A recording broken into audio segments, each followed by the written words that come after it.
iba a ser. Bueno, yo venía siendo como un cronista, ¿no? Les decía de todas mis conversaciones cuando estaba en la sala de terrorismo con condenados por terrorismo, pero que ya no querían saber mucho de las cosas, o ya se habían resignado a haber perdido su guerra, de cuál iba a ser su estrategia en el futuro, de cara al medio ambiente que permanece en el Perú como escenario propicio para que ellos reactiven sus acciones. Claro, temas justos. Y también el cambio generacional y la tendencia en el Perú con una educación controlada por maestros que están agrupados y actúan normalmente o ideológicamente en un sector más afín hacia ellos, poder nuevamente con sus escuelas populares crear nuevas academias. César Vallejos recuerda que ese era lo que mantenía a Abimael Guzmán, otra vez entrar en la captación de adeptos. Como ahora, ¿no? Atender incluso justas demandas de los maestros, así es. ¿no? Y pretender ser una facción del SUTEP para... Así es, pero antes de eso, ellos lo que estaban seguros era de vencer políticamente al Estado, haciéndole creer que abandonaban la guerra. El Estado les cree y envía una comisión, la famosa comisión Churliza, y deriva en la comisión de la verdad. Y se flexibiliza el tema carcelario y también el tema normativo respecto al terrorismo. Mire que en el 2001 se promulga una ley que los exonera a los indultados del pago de reparación civil. El indulto es un perdón de pena. O sea, no era una declaración de inocencia. ¿Y eso alcanza también el pago de reparaciones civiles? Pero claro, se les exonera el pago de reparaciones civiles, pero comienza la flexibilización y se indulta a medio mundo, ¿no? A medio mundo se indulta. Se fortalece el aparato de Sendero, logran la nulidad de todos los procesos y en el nuevo juzgamiento, como estaban cuestionadas las pruebas, decía que era evidente que iban a salir los 2 tercios libres. Entonces, con esa gente no podían actuar abiertamente. Entonces, el proceso que ellos habían señalado era de infiltración en la base social, pero yo no me había dado cuenta que iban a desarrollar la estrategia de Abimael dentro del Partido Comunista para desplazar a Jorge del Prado en la década de los 60. ¿Eso qué significa? Que también iban a infiltrar las organizaciones gremiales de mayor presencia nacional. Entonces, y mire que están logrando su objetivo. Yo no sé hasta qué punto han avanzado en la CGTP, pero en el SUTEP sí han avanzado. Por eso es que cuando aparece Movadef, yo decía, pero son suicidas, porque sin rendirse incondicionalmente, quieren tener un brazo legal, pero proclamando las ideas de Abimael, lo cual no es compatible constitucionalmente hablando, tampoco es admisible. Claro.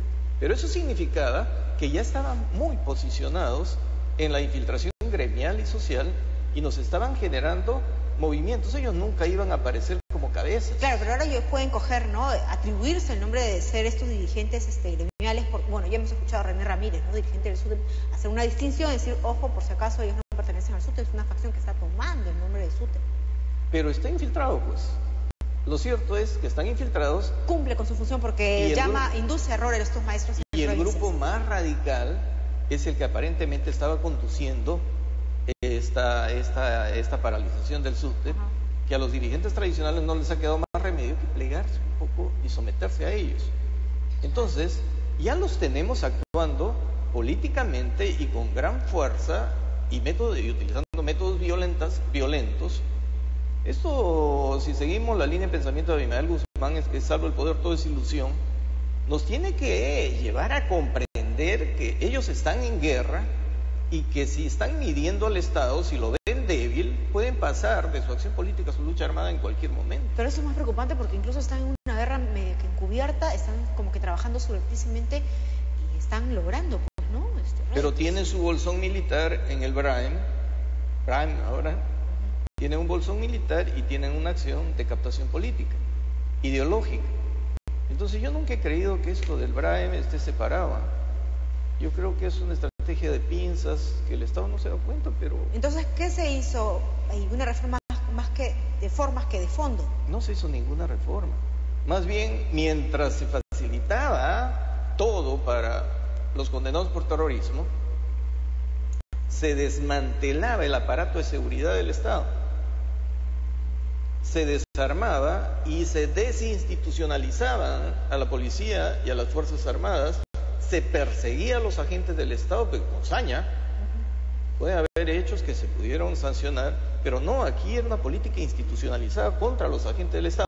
En otras palabras, volvíamos a la guerra del Pacífico, claro, doctor Ibaceta, donde por los odios entre nosotros sí, no veíamos al enemigo principal. Ahora, doctor Ibaceta, lo que usted dice es realmente preocupante, cobra relevancia, importancia ahora, mucho más incluso cuando vemos movimientos, posturas violentistas que se están levantando en el interior del país, ¿no? En un inicio con justos pedidos, como usted lo decía, ¿no? El tema ambiental, pero son posturas radicales, violentistas, incluso muchos de ellos liderados por personas que en su momento fueron sentenciados por actos de terrorismo. Es que, fíjense, no es el agua, no es el medio ambiente, porque con la tecnología se puede, y un buen sistema de control estatal, eso se puede superar. Sino es un factor para desatar los resentimientos. O sea, desestabilizar la gobernabilidad. Así, el Perú es un mundo de resentimientos. Yo en una entrevista por ahí dije, sí, predique resentimiento, resalte resentimiento, remueva los rescoldos y, ¿cómo le llamamos a la olla? Psicológico del Perú, y va a tener un 30% de la población resentida.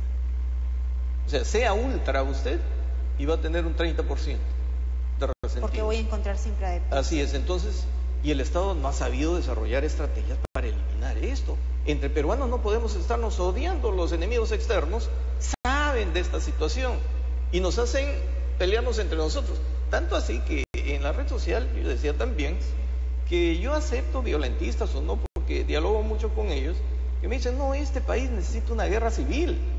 Pero así como veo las cosas, nos están acomodando para seguir odiándonos y en determinado momento ir a una confrontación más violenta. O sea, lamentable porque se cogen muchas veces en un inicio de justos pedidos, ¿no? Entonces, inducen, llaman el error a la población que en efecto está disconforme con alguna medida, con algo, o una demanda no atendida por tantos años, pero al final, vamos a decirlo así, no sé si será muy duro decirlo, hacemos de tontos útiles, ¿no? O hacen de tontos útiles. No, nos manejan como tontos porque tenemos políticos ciegos.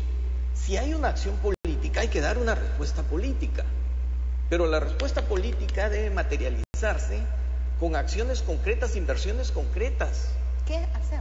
Pues yo le iba a preguntar ahora, íbamos a hablar de todo este tema, ¿no? Del embargo de la reparación civil de los terroristas, pero ese es simplemente un tema pequeñísimo frente a todo esto. No, que los embargos, ya le dije, para perseguir la corrupción sí tenían su procurador, pero para el terrorismo no había procurador que investigara lavado de activos y sabían que venía dinero de narcotráfico, no hicieron seguimiento, no buscaron internacionalmente las cuentas cifradas.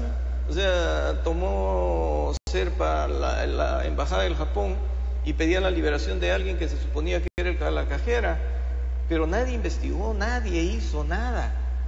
¿Por qué? Por los odios, ¿no? Hay muchas mezquindades. Persigo acá, pero no veo a mi enemigo y prefiero que mi enemigo se beneficie, pero lo destruya al otro. No, en el Perú tenemos que ser más sensatos, más prudentes. Hay que castigar donde se tiene que castigar, pero no ofuscarnos. La ofuscación nos lleva a no ver a nuestra población, y a nuestra población la dejamos sin pastor, ¿no? Y ahí aprovechan algunos extremistas radicales. Los lobos, ahí están. Trato de graficarlo con mucha simpleza. Y queda muy claro, doctor Ibaceta, hablando ya un poco de los esfuerzos que se están haciendo por parte de las autoridades. Claro, es cierto, el trabajo, ¿no? Y eso lo conversábamos incluso también hace unos meses atrás, ¿no? Terrorismo, nunca hay que sentirse vencedor del terrorismo porque al final siempre va a ser una amenaza. Y hay otro tema, hay otro tema. El Estado no tiene sistema de controles. Por lo tanto, todos los agentes del Estado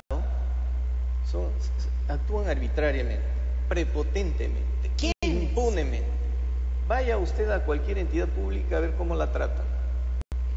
Si eso ocurre en Lima, imagínese cómo está el interior del país. Y allí donde no hay control, cómo someten a la población.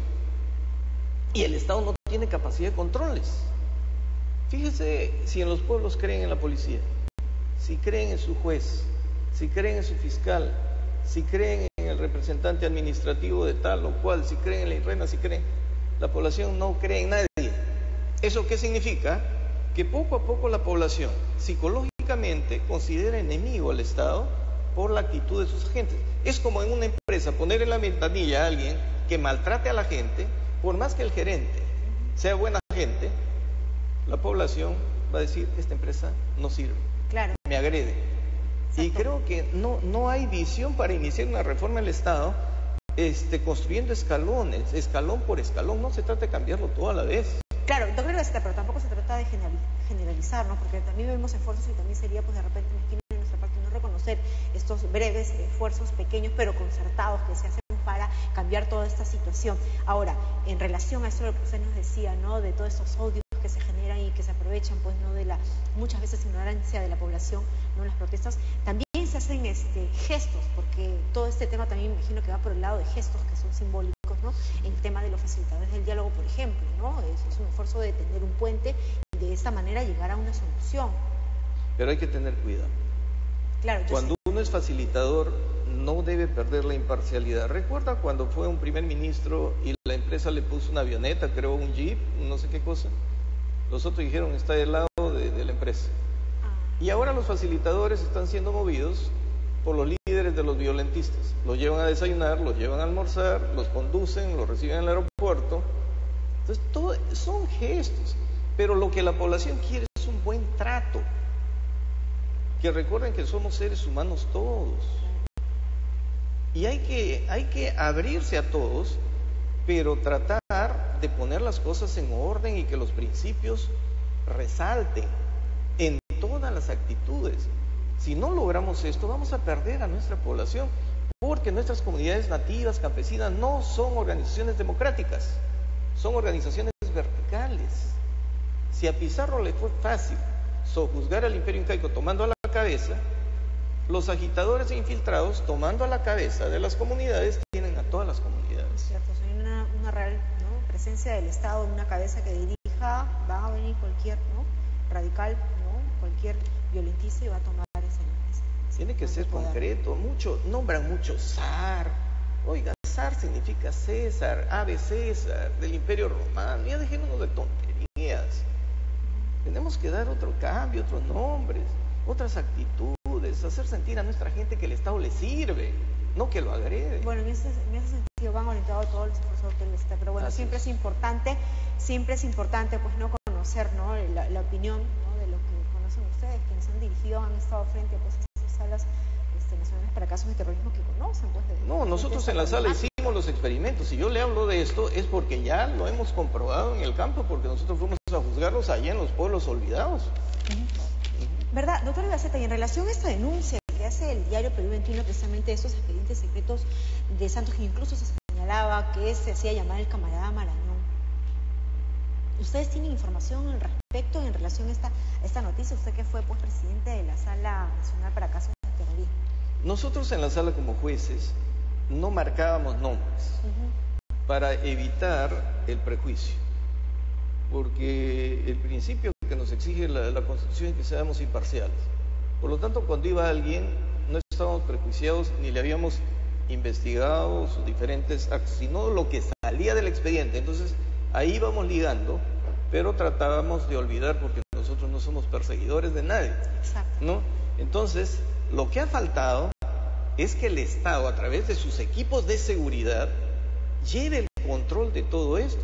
Pero si el Estado lo ha desmantelado todo, entonces estamos en nada, estamos otra vez igual que en los 80, tratando de rearmarlo todo.